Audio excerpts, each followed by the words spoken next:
आपका अपने YouTube channel engineer Virat Sandeep Arya में स्वागत है। मैं संदीप कुमार आर्य। तो हम लोग जो विज्ञान की सीरीज पढ़ रहे थे, हम लोगों ने अभी तक 3 टॉपिक पढ़ चुके हैं। आज हम जो चौथा वीडियो पढ़ने वाले हैं, जिसमें हम लोग फिजिक्स से रिलेटेड क्वेश्चन पढ़ रहे हैं और आशा करते हैं कि आप लोग इसका नोट्स भी तैयार कर रहे होंगे, क्योंकि जो भी हम ये क्वेश्चन दे रहे हैं आपको बहुत गहराई से समझाने की कोशिश कर रहे हैं। अगर आप इन क्वेश्चनों को गहराई से समझते जाएं और इनका नोट्स भी तैयार करते जाएं तो आशा है कि ये आगामी जो परीक्षा है, एनटीपीसी है या कोई जो भी आगामी परीक्षाएं होंगी, इसमें से क्वेश्चन जरूर आएंगे।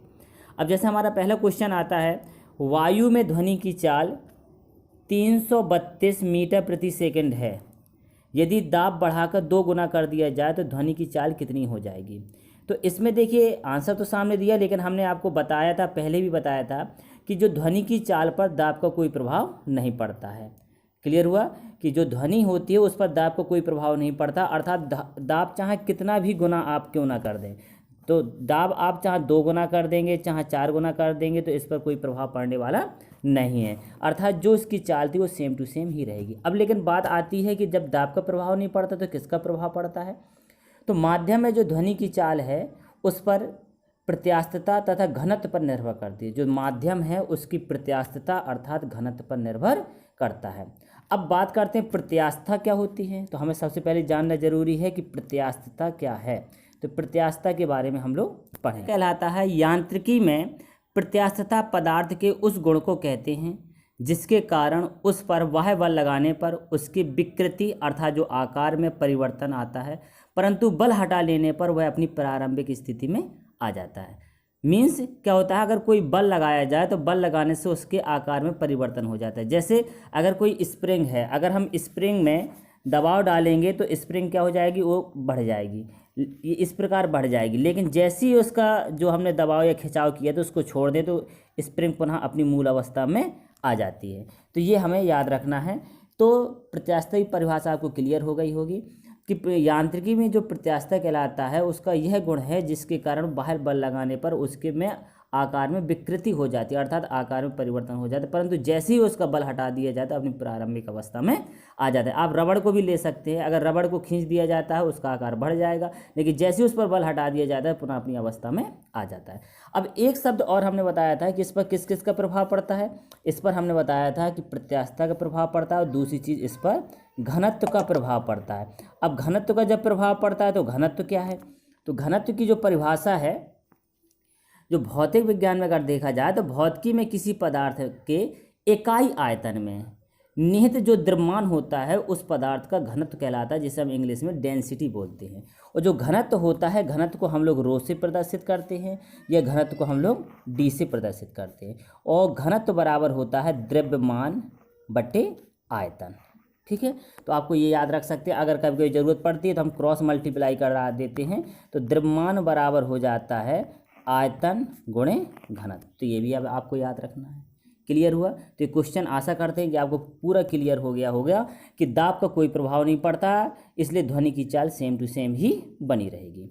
अब दूसरा क्वेश्चन आता है हमारे पास, बादलों की चमक पहले और गर्जन बाद में सुनाई देती, इसका क्या कारण है। ये हम आपको पहले भी बता चुके हैं कि हमने बताया था जो प्रकाश की चाल होती है, वायु में जो प्रकाश की चाल होती है वो कितनी रहती है, 3 गुणे 10 की घात 8 मीटर प्रति सेकंड रहती है। मीटर प्रति सेकंड अर्थात 1 सेकंड में 3 गुणे 10 की घात 8 मीटर प्रति सेकंड जाती है। कौन, जो प्रकाश है। लेकिन जो ध्वनि की चाल होती है वो रहती है मात्र 332 मीटर प्रति सेकंड रहती है। तो कौन ज़्यादा हुआ, ध्वनि की चाल कम है और प्रकाश की चाल ज़्यादा है। तो जिसकी चाल ज़्यादा है तो वो चीज़ हमें पहले हमारे पास आ जाएगी, अर्थात प्रकाश पहले आ जाता है और ध्वनि बाद में हमें सुनाई देती है। तो क्लियर हो गया आपको। अब आता है अगला क्वेश्चन, महत्वपूर्ण है। मैक अंकों का प्रयोग किस वेग से संबंध है। तो जो मैक है, अंक है, वो वायुयान का वेग निकालने के लिए मैक अंक का प्रयोग किया जाता है। अब यहाँ पर शब्द आ गया मैक। अब ये मैक अंक है क्या, तो इसकी परिभाषा आप क्लियर कर लें कि अगर किसी तरल माध्यम है, कोई भी कैसा माध्यम है, तरल है, या तो द्रव होगा या फिर कोई गैस है, में किसी ऑब्जेक्ट, कोई एक वस्तु है की गति को ध्वनि की गति से अगर तुलना की जाए, अगर कोई एक माध्यम है, चाहे वो द्रव हो चाहे गैस हो, कोई एक वस्तु है, अगर उसकी गति की तुलना हम ध्वनि की गति से करते हैं तो जो ये कहलाता है तुलना करना ही क्या कहलाता है, मैक संख्या कहलाता है या मैक संख्या का प्रयोग किया जाता है। एक बार फिर सुनेंगे, किसी तरल माध्यम में किसी ऑब्जेक्ट या जो भी वस्तु है की गति को ध्वनि की गति से तुलना करने के लिए मैक संख्या का प्रयोग किया जाता है। अब आगे कैसे किया जाता है, जैसे हम कह दें, और एक चीज़ और है, जो मैक शब्द का जो उपयोग है वो कहाँ पर किया जाता है, एयरक्राफ्ट में। जैसे यहाँ पर वायु का वेग लिख दिया, वही चीज़ है, एयरक्राफ्ट है, फाइटर प्लेन है, इनकी गति को दर्शाने के लिए किया जाता है। अब जैसे मैक अंक निकाला कैसे जाता है, एक एग्जाम्पल के तौर पर अगर हम बात करते हैं, जैसे कोई हमारा वायुयान है, जैसे मान चलिए हमने ले लिया MiG-21 एक हमारा वायुयान है, और इसका जो फाइटर प्लान है इसकी जो उच्चतम गति है वो 2230 किलोमीटर प्रति घंटा है, अर्थात एक घंटे में कितना जाता है, 2230 किलोमीटर जाता है। एक हमारा फाइटर है, MiG-21 फाइटर है, जिसकी उच्चतम गति है 2230 किलोमीटर प्रति घंटा है। और हम जानते हैं जो ध्वनि है, ध्वनि की गति अगर हम बात करेंगे, तो जो ध्वनि की गति की बात करेंगे अगर हम किलोमीटर प्रति घंटा में, तो उसको हम लोग लिखेंगे 1245 किलोमीटर प्रति घंटा। क्लियर है, 1245 हो गई किलोमीटर प्रति घंटे हो गई। अगर इसमें सब मैक अंक निकालें, अब देखिए तुलना की थी, हमने बताया था किसी भी ऑब्जेक्ट की ध्वनि की गति से तुलना करना ही मैक संख्या कहलाता है। अब यहाँ पर अगर हम मैक अंक की बात करते हैं, तो जो हमारे मैक अंक निकलेंगे यहाँ पर, तो मैक अंक क्या कहलाएगा। अब गौर करिए, तुलना कराना है तो आपके पास कितना था, 2230 कर देंगे, बटे कर देंगे, और क्या जो हमारी ध्वनि की गति थी वो कितनी थी हमारे पास, 1245, तो आपने 1245 से इसमें भाग कर दिया, तो जो हमारे पास प्राप्त होगा वो आएगा 1.8। यही हमारा क्या कहलाता है। तो हम बोल सकते हैं जो MiG-21 हमारा जो वायुयान था, फाइटर प्लेन था, उसका जो मैक अंक है, मैक अंक कितना कहलाएगा, 2.8 कहलाएगा। क्लियर हो गया। या इसको हम ऐसे ही बोल सकते हैं, जो ध्वनि की गति से जो इसकी वायुयान की जो गति है वो कितनी है, वो 1.8 गुनी है। तो आप याद रखिएगा, कभी भी मैक अंक आ जाए तो मैक अंक का उपयोग किस में किया जाता है, वायुयान का वेग से संबंधित होता है। और क्या होता है, किसी भी ऑब्जेक्ट की गति ध्वनि की गति से तुलना कराना ही मैक संख्या का प्रयोग किया जाता है। क्लियर हो गया होगा। अच्छा, अब आगे बात करते हैं, अगला क्वेश्चन हमारा आता है, साधारण बातचीत की ध्वनि की तीव्रता कितनी होती है। जो साधारण बातचीत होती है उसमें ध्वनि की तीव्रता कितनी होती है, तो 30 से 40 डेसिबल तक होती है। क्लियर। नेक्स्ट क्वेश्चन है, ध्वनि तरंगें किसके कारण प्रतिध्वनि उत्पन्न करती हैं। जो ध्वनि तरंगें हैं वो परावर्तन के कारण प्रतिध्वनि उत्पन्न करती हैं, जैसे बताया था। तो अब यहाँ पर एक बात आ जाती है, प्रतिध्वनि। अब प्रतिध्वनि क्या होता है, जिसको हम लोग इंग्लिश में क्या बोलते हैं, इको बोलते हैं। तो प्रतिध्वनि की परिभाषा होती है, किसी स्थान पर की गई ध्वनि, अगर किसी भी स्थान पर जो की गई ध्वनि जब किसी दूसरे पृष्ठ से परावर्तित होकर पुनः सुनाई देती है, उसे हम क्या कहते हैं, प्रतिध्वनि। जैसे कोई हमने यहाँ से ध्वनि करना शुरू किया, यह हमारा कोई ध्वनि का कोई माध्यम था, यहाँ से ध्वनि किया, ये ध्वनि यहाँ से टकराकर और पुनः वहीं पर लौट आती है, तो इसी को हम क्या कहते हैं, प्रतिध्वनि कहते हैं। क्लियर हुआ। तो किसी स्थान पर की गई ध्वनि जब किसी दूर के पृष्ठ से परावर्तित होकर पुनः सुनाई देती है, उसे हम प्रतिध्वनि कहते हैं। अब प्रतिध्वनि में कुछ पॉइंट आपको याद रखना है। पहला पॉइंट इसमें ये याद रखना है कि प्रतिध्वनि के लिए परावर्तक तल का क्षेत्र अधिक होना चाहिए। जहाँ से हमारी ध्वनि वापस लौट कर आ रही है, तो वो जो क्षेत्र होना चाहिए वो आगे बात करते हैं। दूसरा पॉइंट इसका जो हमें याद रखना है, तो दूसरा पॉइंट हमारा कहलाता है कि प्रारंभिक ध्वनि लघु तथा उच्च आवृत्ति की होनी चाहिए। जो प्रारंभिक ध्वनि है वो लघु तथा उच्च आवृत्ति की होना चाहिए। तीसरा पॉइंट कहलाता है, प्रतिध्वनि की तीव्रता प्रारंभिक ध्वनि की तीव्रता से कम होती है। जो प्रतिध्वनि सुनाई देगी, जो प्रारंभिक ध्वनि थी उसकी तीव्रता से कैसी होती है, कम होती है। चौथा पॉइंट आता है, प्रतिध्वनि सुनने के लिए परावर्तक तल ध्वनि स्रोत से कम 16.5 मीटर की दूरी पर होना चाहिए। ये आपको क्वेश्चन पूछ सकता है कि अगर प्रतिध्वनि सुनना है तो उसके लिए परावर्तक तल ध्वनि स्रोत से कितनी दूरी पर होना चाहिए, तो कम से कम वो होना चाहिए 16.5 मीटर की दूरी पर होना चाहिए। कम से कम, इससे ज़्यादा हो सकता है लेकिन कम से कम इतना तो होना ही चाहिए। क्लियर है। और प्रतिध्वनि में एक पॉइंट और आपको याद रखना है कि प्रतिध्वनि कान पर तभी सुनाई देती है जब वह कान से मूल ध्वनि के पहुंचने से लगभग कितना 1/10 सेकंड पश्चात पहुंचे। जो मूल ध्वनि है, मूल ध्वनि से कितने समय पश्चात पहुंचे, 1/10 सेकंड पश्चात पहुंचे, तब वो हमें प्रतिध्वनि सुनाई देती है। और ये आपका जो लास्ट टॉपिक हम बता रहे पॉइंट बता रहे हैं कि जो प्रतिध्वनि है इसका जो उपयोग किया जाता है वो समुद्र की गहराई को नापने में, वायुयान की ऊंचाई को नापने में, समुद्र के अंदर चट्टानें हैं, बर्फ है इत्यादि का पता लगाने के लिए हम प्रतिध्वनि का प्रयोग करते हैं। तो ये क्वेश्चन बन सकता है कि प्रतिध्वनि का प्रयोग कहाँ करते हैं, तो इन जगहों पर करते हैं। तो आपको समझ में आ गया। तो ध्वनि तरंगे किसके कारण प्रतिध्वनि उत्पन्न करती हैं, तो परावर्तन के कारण। और बता चुके हम आपको कि ध्वनि तरंगे प्रतिध्वनि क्या कहलाता है। ठीक, नेक्स्ट क्वेश्चन आता है हमारा, डॉपलर प्रभाव किससे संबंधित है। तो डॉपलर जो प्रभाव है वो ध्वनि से संबंधित है। और ये ध्वनि से संबंधित है तो ये किस प्रकार संबंधित है, होता क्या है डॉपलर प्रभाव। तो पहले हम जानेंगे कि डॉपलर प्रभाव है क्या। डॉपलर प्रभाव कहलाता है जब किसी ध्वनि स्रोत और श्रोता के बीच आपेक्षिक गति होती है, मतलब उनके बीच में गति होती है, तो श्रोता को जो ध्वनि सुनाई पड़ती है उसकी आवृत्ति मूल आवृत्ति से या तो कम होती है या फिर ज़्यादा होती है। इसी को डॉपलर प्रभाव कहते हैं। जैसे समझते हैं, जैसे हमारे यहाँ पर कोई एक गाड़ी है, एक कोई गाड़ी थी और यहाँ पर कोई एक व्यक्ति खड़ा हुआ है। जब ये गाड़ी इस प्रकार इस दिशा में गति कर रही है तो अगर इस गाड़ी में कोई हॉर्न बज रहा है तो इसका जो हॉर्न होगा इस व्यक्ति को कैसा सुनाई देगा, तीव्र सुनाई देगा। क्यों, क्योंकि ये क्या है, इसके पास में आ रही, अर्थात ये इसके गति हो रही है। और जब गति हो रही है तो जिसकी जो मूल आवाज़ थी उसकी अपेक्षा ये कैसी होगी, ज़्यादा तेज़ सुनाई देगी। लेकिन अगर यही कंडीशन उल्टी होती कि अगर हमारी गाड़ी यहाँ पर है और कोई व्यक्ति यहीं पर खड़ा हुआ है, यहाँ पर खड़ा था, लेकिन ये गाड़ी यहाँ चली जा रही है, तो कुछ समय बाद इसको ध्वनि कैसी सुनाई देगी, कम सुनाई देगी। तो यही कहा गया है कि जब किसी ध्वनि स्रोत और श्रोता के बीच आपेक्षिक गति होती है तो श्रोता को जो ध्वनि सुनाई पड़ती है उसकी आवृत्ति जो मूल आवृत्ति थी उसकी अपेक्षा कम हो सकती है या फिर ज़्यादा हो सकती है। इसी को हम डॉपलर प्रभाव कहते हैं। अब आता हमारा अगला क्वेश्चन, किस प्रकार की तरंगों का प्रयोग रात्रि दृष्टि उपकरण के लिए किया जाता है। तो ये अवरक्त जो किरणें होती हैं, अवरक्त किरणों का प्रयोग जो हम लोग करते हैं किसके लिए करते हैं, रात्रि दृष्टि उपकरण, अर्थात रात में देखने वाले जो उपकरणों के लिए किनका प्रयोग किया जाता है, अवरक्त किरणों का प्रयोग किया जाता है। नेक्स्ट है, कौन सी तरंगें शून्य में संचरण नहीं कर सकते हैं। तो जो ध्वनि तरंगें हैं शून्य, शून्य का मतलब जहाँ पर कोई वातावरण ना हो, कोई माध्यम ही ना हो, तो वहाँ पर ध्वनि तरंगें नहीं जा सकती हैं। ध्वनि तरंगों के लिए चलने के लिए कोई ना कोई माध्यम की आवश्यकता होती है, बिना माध्यम के ये ध्वनि तरंगें नहीं चल सकती। जैसे अगर जहाँ पर निर्वात है तो निर्वात में अगर कोई व्यक्ति एक किनारे से दूसरे किनारे तक अपनी आवाज़ को भेजना चाहता है तो वहाँ पर कम्युनिकेशन नहीं हो पाएगा। अब आता है हमारा अगला क्वेश्चन, एक स्त्री की आवाज़ पुरुष की आवाज़ से तीक्ष्ण होने का क्या कारण है।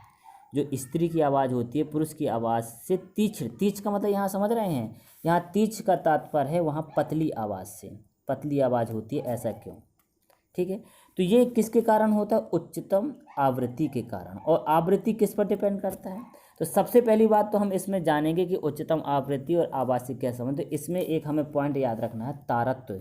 ये सब किसके कारण होता है, तारत्व के कारण होता है। अब तारत्व क्या कहलाता है, तारत्व कहलाता है ध्वनि का वह गुण जिसके कारण किसी ध्वनि को मोटी अथवा पतली कहा जाता है। ध्वनि का वह गुण जिसके कारण किसी ध्वनि को मोटी या पतली कहा जाता है वही क्या कहलाता है, तारत्व कहलाता है। अब जो तारत्व है, अब ये क्वेश्चन भी आपका बन सकता है कि आवाज़ पतला मोटा किस पर निर्भर करता है, तो तारत्व पर निर्भर करता है, ऐसे ही पूछ सकता था। अब यहाँ पर हम एक पॉइंट, पहला पॉइंट आपको ये याद रखना है, ये इससे क्वेश्चन कई क्वेश्चन बन सकते हैं। पहला पॉइंट तो आपका यही बन सकता है कि जो ध्वनि तरंगें हैं या ध्वनि का जो तारत्व है उसकी आवृत्ति पर निर्भर करता है। सबसे पहली बात कि जो ध्वनि का जो तारत्व होता है वो किस पर निर्भर करता है, आवृत्ति पर निर्भर करता है। और साथ साथ में एक चीज़ और है, जो तारत्व होता है वो अनुक्रमानुपाती होता है आवृत्ति की।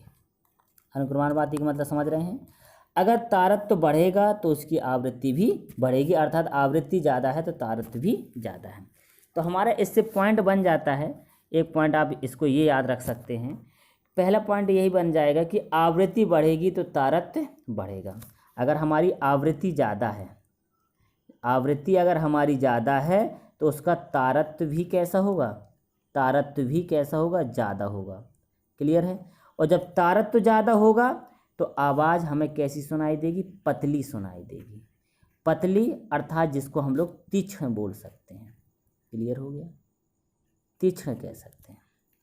आवृत्ति ज़्यादा है तो उसका तारतम्य भी ज़्यादा होगा। जब तारतम्य ज़्यादा होगा तो आवाज़ कैसी सुनाई देगी, पतली सुनाई देगी। अगला पॉइंट बोल सकते हैं, अगर हमारी आवृत्ति कम है, अगर आवृत्ति कम हो जाती है तो तारतम्य भी क्या हो जाएगा, कम हो जाएगा। और जब तारतम्य कम हो जाएगा तो ध्वनि कैसी सुनाई देगी, मोटी। तो कुल मिलाकर आपको सीधा सीधा समझना है कि आवाज़ का पतला या मोटा होना किस पर निर्भर करता है, आवृत्ति पर। अगर आवृत्ति ज़्यादा है तो तारतम्य भी कैसा होगा, ज़्यादा होगा। और जब तारतम्य ज़्यादा होगा तो आवाज़ पतली हो जाएगी। आवृत्ति कम होगी तो तारतम्य घट जाएगा, अर्थात आवाज़ या ध्वनि जो है मोटी हो जाएगी। ये जिसको सपाट बोल सकते हैं। इसीलिए अगर पूछ दिया जाए पुरुषों की आवाज़ का तारतम्य कैसा होता है, तो पुरुषों की आवाज़ का जो तारतम्य होता है वो कम होता है, इसलिए ध्वनि मोटी सुनाई देती है। स्त्री की आवाज़ का तारतम्य कैसा होता है, तो अधिक होता है, इसलिए ध्वनि कैसी, मोटी सुनाई देती, पतली सुनाई देती है या पतली आवाज़ होती है। और जो मच्छर होता है, मच्छर की आवाज़ का जो तारतम्य होता है अधिक होता है, इसलिए उसकी आवाज़ क्या होती है, पतली। पतली आवाज़ है इसका मतलब तारतम्य ज़्यादा है। जो शेर होता है, शेर की जो दहाड़ है उसका तारतम्य कम होता है, इसलिए उसकी आवाज़ मोटी होती है। क्लियर है। अब आगे पढ़ते हैं। जैसे बोल सकते हैं, अगर किसी व्यक्ति का गला बैठ जाता है तो उसकी आवाज़ कैसी हो जाती है, उसकी आवाज़ मोटी हो जाती है। और आवाज़ मोटी हो गई इसका मतलब उसकी आवृत्ति क्या हो गई, कम हो गई, अर्थात उसका तारतम्य कम हो गया है। क्लियर। अब आते हैं अगले क्वेश्चन में। इको साउंडिंग का प्रयोग किसके लिए किया जाता है, तो इको साउंडिंग का जो प्रयोग है समुद्र की गहराई मापने के लिए किया जाता है। ये एक एक नंबर के क्वेश्चन आ जाते हैं, इनको याद रखना है कि जो इको साउंडिंग है उसका प्रयोग समुद्र की गहराई नापने में किया जाता है। अगला आता है जो एकास्टिक विज्ञान क्या है, एकास्टिक विज्ञान है ध्वनि से संबंधित है। किससे संबंधित है, ध्वनि से संबंधित। एकास्टिक विज्ञान कहलाता है भौतिक विज्ञान की शाखा जिसमें ध्वनि तरंग है, अपश्रव्य तरंग है, पराश्रव्य तरंग है इत्यादि का अध्ययन किया जाता है। साथ साथ में ठोस, द्रव और गैस में संचरित होने वाले सही प्रकार के यांत्रिक तरंगों का भी अध्ययन किया जाता है। वही हमारी कहलाती है एकास्टिक विज्ञान, जिसको हम ध्वनिकी कहते हैं। क्या बोलते हैं, ध्वनिकी कहते हैं। क्लियर है।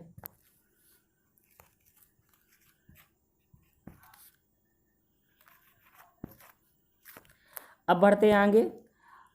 इसमें आपने दो तीन शब्द हमने कहे हैं। एक कहा है हमने श्रव्य तरंग है, तो आपको पता है श्रव्य तरंग वे कहलाती है जिनकी आवृत्ति 20 हर्ट्ज से 20,000 हर्ट्ज तक होती है। अपश्रव्य तरंग है जिनकी आवृत्ति 20 हर्ट्ज से कम होती हैं।